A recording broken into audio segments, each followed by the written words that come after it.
Olá, bom dia, graça e paz, irmãos, graça e paz, louvado seja Deus pela sua vida, louvado seja Deus pela nossa vida e oportunidade que o Senhor nos concede de estarmos aqui hoje para, mais uma vez, nós conversarmos sobre a palavra de Deus.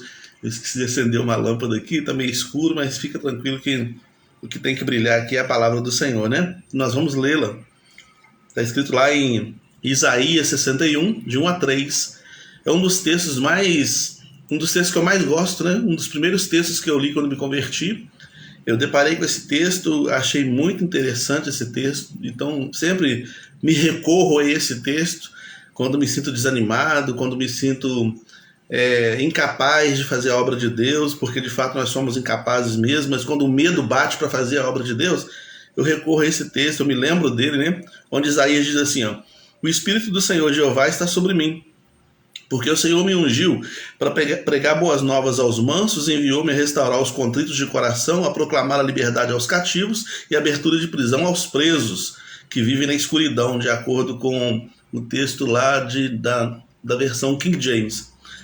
A apregoar o ano aceitável do Senhor, o dia da vingança do nosso Deus, e consolar todos os tristes, a ordenar acerca dos tristes de Sião, que se lhe dê ornamento por cinza, óleo de gozo por tristeza, veste de louvor por espírito angustiado, a fim de que se chamem árvores de justiça, plantação do Senhor, para que ele seja glorificado. O texto de Isaías é um texto muito extenso.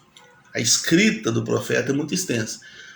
Ele viveu num período onde ele foi contemporâneo da queda do Reino do Norte. Quando o Reino do Norte, Israel, caiu, Isaías era contemporâneo desse momento. Mas ele é um profeta do Reino do Sul. O Reino do Sul ainda subsistiu um tempo, e Isaías chegou, a vida dele, ele viveu até o momento do cerco, antes de acontecer realmente o cativeiro babilônico, que foi 70 anos depois, mais ou menos, da queda do Reino do Norte. Então ele não vivia o cativeiro, ele morreu antes disso acontecer. Mas os textos dele, os escritos dele sobreviveram, porque os textos bíblicos, alguns textos bíblicos são escritos a mais de uma mão, Ou seja, o Isaías escreveu muita coisa, mas algumas outras coisas foram escritas através de discípulos de Isaías. Entende como a coisa acontece? Então, o texto de Isaías, ele compreende do capítulo 1 ao capítulo 39, antes do cativeiro babilônico, do capítulo 40 até o 55, no meio do cativeiro babilônico, e do capítulo 56 ao 66, depois do cativeiro babilônico. Então a gente está aqui num texto que foi escrito depois do cativeiro babilônico. O que aconteceu no cativeiro? A Babilônia invadiu Jerusalém, destruiu tudo, queimou casas, destruiu os muros, colocou fogo no templo, destruiu as cidades do Reino do Sul. E durante 70 anos, eles ficaram aprisionados dentro do Império Babilônico. Finalmente, depois que o Império Babilônico também cai para o Império Persa, por exemplo, e os Medo-Persas, então eles têm a oportunidade de começarem a voltar para a sua terra. Só que quando eles chegarem em Jerusalém novamente, eles viram ali que eles tinham perdido a dignidade, perderam a identidade como povo, perderam a identidade religiosa, porque aquilo foi uma vergonha. Quando um reino lutava contra outro reino, o que perdia significava que o seu Deus era mais fraco do que o Deus do outro aqui. Então significava que os deuses da Babilônia eram mais fortes do que Jeová. O povo estava envergonhado por causa disso, porque eles defendiam que era uma nação poderosa, que era era filho de um Deus poderoso. Então o povo tinha perdido a identidade nacional, a identidade como povo, a identidade da religião. Enfim, 3 T's na teologia fala isso: é perder a terra, o templo e o trono. Então, totalmente arrasados, e reiniciar a vida é muito difícil.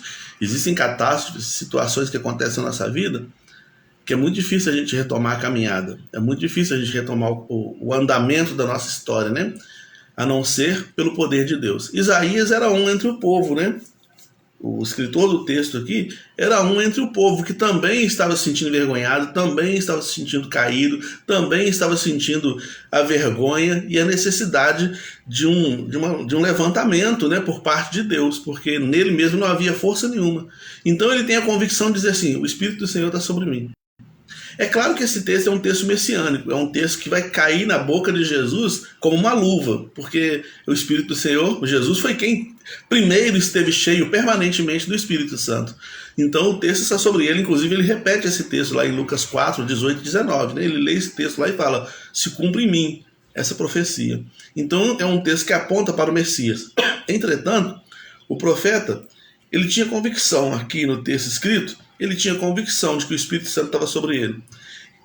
Essa convicção é importante nesse contexto porque no Antigo Testamento o pensamento que se tinha, ou a coisa acontecia da seguinte maneira: o Espírito Santo era transitório, o Espírito Santo não era permanente. O Espírito Santo vinha sobre Davi, ele fazia uma grande obra, o Espírito Santo saía. Vinha sobre Saul, fez uma obra, saía. Veio sobre Sansão, fez uma obra e saía. Veio sobre Gideão, fez uma obra e saiu. Ele vinha só para realizar uma obra através da vida de uma pessoa. Mas ele não era permanente. Joel capítulo 2 vai dizer que haveria um tempo em que Deus derramaria do seu Espírito sobre toda a carne.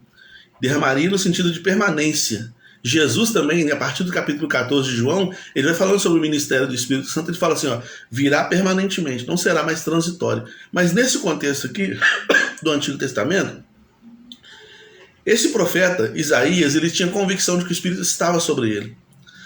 Eu sou entre o povo, eu também estou sofrendo, eu também estou passando necessidade, eu também preciso de um socorro de Deus. Mas Deus me chamou para socorrer. Deus me ungiu com o seu Espírito para socorrer. Muitas vezes acontece isso contigo. O Espírito Santo vai te usar para socorrer outras pessoas. Mesmo que você seja a pessoa que necessita de cura, mesmo que seja você que necessita do socorro. O Espírito Santo, a terceira pessoa da Trindade. O Espírito Santo é Deus em nós. O Espírito Santo é a mente de Deus agindo em nós. No Antigo Testamento, o texto para Espírito é ruá, né? Que significa sopro. Por isso que a Bíblia diz que Deus fez o homem e soprou no homem, né? Sopro. É aquele que é o vento, né? É o vento que guia, é o vento que sopra, é o vento que conduz. Imagina agora uma pipa no alto, sendo embalada ao sabor do vento. Esse é o Espírito Santo que sopra sobre nós, né? Então no Antigo Testamento é chamado de ruá. No Novo Testamento, no grego, é pneuma, que também significa vento. Mas a palavra que define ali é o que Jesus falou assim, ó, recebereis poder ao vir sobre vós, lá em Lucas... Lá em Atos dos Apóstolos, o texto escrito por Lucas, Atos dos Apóstolos, capítulo 1, versículo 8, vocês receberão poder ao vir sobre vós o Espírito Santo. Ali é dínamos, ou dunamis, é a mesma raiz de dinamite, explosão. É um poder que vem de dentro, que explode de dentro, que nos impulsiona, que nos leva a fazer coisas que na nossa natureza carnal a gente não teria condições de fazer. Na natureza carnal, esse profeta não teria condições de consolar ninguém, esse profeta não teria condições de abrir portas para ninguém. O povo estava carente, cativo, precisando realmente de um alento, de um socorro de Deus. E esse profeta, esse homem, não teria condições de fazer isso, a não ser que ele tivesse a convicção, e ele tinha a convicção, de que o Espírito Santo estava sobre ele. Então, quando você olhar para você e se sentir uma pessoa incapaz, não, isso não dá para mim não sou capaz de fazer isso. Não, humanamente falando, você não é capaz de fazer a obra de Deus, não. Você só é capaz de fazer a obra de Deus cheio do Espírito Santo, né? Cheio do poder de Deus. Jesus falou, vocês vão receber poder ao vir sobre vós o Espírito Santo, e então vocês vão ser testemunhas. O Espírito Santo vem sobre nós, não para fazer qualquer outra coisa, a não ser nos convencer do pecado, do juízo, mudar o nosso caráter. Por isso que tem lá Gálatas 5, né, de 19 a 21, fala sobre a obra da carne e o fruto do Espírito, né? A obra da carne é a minha natureza normal, eu, o Cláudio, normalmente, aquilo que eu realizo mesmo.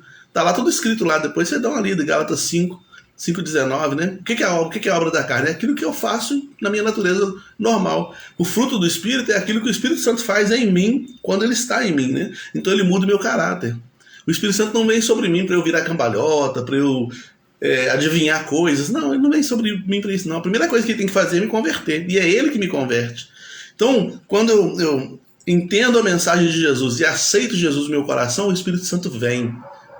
Ele vem. E quando ele vem, ele começa a mudar aqui dentro. É um dínamo, né? É uma dinamite que vai explodindo, vai implodindo, quebrando pedras, quebrando, destruindo o coração de pedra, transformando em coração de carne. Porque não adianta nada eu cheio do Espírito Santo, eu falar uma língua estranha, eu profetizar. O apóstolo Paulo fala isso em 1 Coríntios, né? 12, 13, 14. Eu profetizar, falar língua estranha, eu falar dos mistérios divinos, mas não conseguir perdoar ninguém, não pagar minhas dívidas, não ser um bom marido, não ser um bom pai, não ser um bom funcionário, não ser um bom patrão. Quer dizer, o meu caráter não foi transformado. Então não adianta nada. O apóstolo Paulo falou, tudo isso línguas, tal, não sei o que, tal, tudo isso passa. Mas o caráter transformado pelo Espírito Santo, não. Então, nós precisamos do Espírito Santo para que ele transforme nosso caráter, né? E faça de nós um instrumento para salvação das pessoas, instrumento para consolo, instrumento para ouvir as pessoas, instrumento para direcionamento. O Espírito Santo nos direciona. Jesus falou que ele virá e guiará vocês em toda a verdade, né? Blasfemar contra o Espírito Santo, Jesus falou que é o único pecado que não tem perdão. A blasfêmia contra o Espírito Santo é eu não aceitar o direcionamento que ele me dá. É eu insistir nas obras da carne. É eu insistir em não ser convertido pelo Espírito Santo. Isso não tem perdão, né? Isso não tem como ser perdoado, né? Então, o Espírito Santo é a marca de Deus, é o selo de Deus em nós. A Bíblia diz que nos últimos dias haveria a marca da besta, né? As pessoas seriam marcadas com a marca da besta. Nós somos marcados pela marca de Cristo. A marca de Cristo, o selo de Deus, o penhor de Deus em nós, é exatamente a presença do seu Espírito em nós, né? Talvez você é o tipo de pessoa que já está há um tempo na igreja e nunca falou uma língua estranha, nunca profetizou, você nunca rodopiou, nunca teve a unção do riso, a unção da cola do Espírito Santo, você nunca teve a unção de leão. Nenhum fenômeno aconteceu na sua vida, você nunca expulsou um demônio, nenhum fenômeno aconteceu na sua vida até hoje. Você fala, nossa, será que eu tenho o Espírito Santo? Observe o seu caráter, desde quando você se converteu até agora, o que aconteceu na sua vida, no seu homem interior. Observe se houve transformação, observe se você consegue amar, consegue ser misericordioso, consegue perdoar, consegue ouvir quando o Espírito Santo te manda fazer alguma coisa. Eu tinha uma live preparada para hoje, estava tudo escrito, bonitinho, fui no mercado ontem, eu ouvi uma conversa entre dois funcionários, estavam falando lá sobre o assunto, e o Espírito Santo falou assim, olha, é sobre isso que você vai falar, é sobre o direcionamento do Espírito Santo.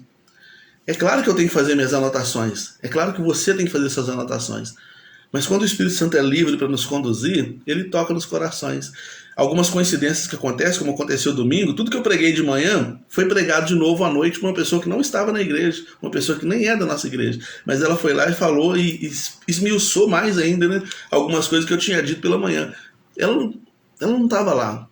Então, se eu acreditar que isso é coincidência, e isso acontece corriqueiramente, né? Quantas vezes uma pessoa vai pregar e aí o professor da escola dominical falou, nossa, nós falamos lá na escola dominical agora e agora foi pregado isso. Você acredita que isso é coincidência? Ou é o trabalho do Espírito Santo dando um direcionamento para a igreja? Então a gente tem que ficar atento, porque Jesus falou, aquele que tem ouvidos, ouça o que o Espírito diz à igreja. A gente tem que ficar atento para isso. Então, um povo que estava sem ânimo, um povo que estava com tudo devastado, um povo que estava voltando do cativeiro, sem identidade, um povo que estava pensando, nossa, nosso Deus, como é que foi essa derrota que a gente não consegue entender, né? Mas não era derrota, não era derrota. Ali Deus estava permitindo o cativeiro acontecer para purificar o povo da idolatria, e ele conseguiu fazer isso. Posteriormente você vai ver que não existe mais idolatria em Israel, e se tornaram de fato monoteístas, né? Então, a convicção do profeta tem que ser a minha convicção e a sua também. O Espírito do Senhor está sobre mim, né? Ele está sobre mim, ele não é transitório, ele está sobre mim. O poder divino está sobre mim. Ele vai me ensinar, vai revelar, vai consolar, vai me guiar e vai me usar também para ensinar, para revelar, para conduzir, para consolar pessoas, né?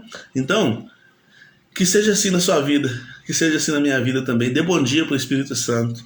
Dê bom dia para ele todo dia. Quando a gente dobra o joelho no quarto, a gente vai orar e a gente sente a nossa alma ficando leve, né? Nosso coração sendo tomado pela presença de Deus. Isso é bom demais. E aí daqui a pouco Deus vai te conduzindo, né? Você fala, por que eu passei por essa rua e alguma coisa acontece? Ou então, por que aconteceu isso? E 2, 3 dias, 4 dias depois você viu por que aquilo tinha acontecido. Tudo isso é direcionamento do Espírito Santo. E que bom que Deus nos ungiu com a unção do Espírito Santo para conduzir a nossa vida, porque nós não teríamos condições de sermos condutores de nós mesmos. Nós não podemos confiar, como disse Jeremias 17,5, não podemos confiar na nossa natureza, né? Maldito o homem que confia no homem, confia na natureza humana. Mas feliz é o homem que confia e espera no Senhor. Que Deus te abençoe. Senhor, aplica a tua palavra aos nossos corações e nos conceda um dia abençoado na tua presença. Em nome de Jesus. Amém. Tenha um bom dia, que Deus te abençoe poderosamente, que o Espírito Santo encha cada dia mais a sua vida.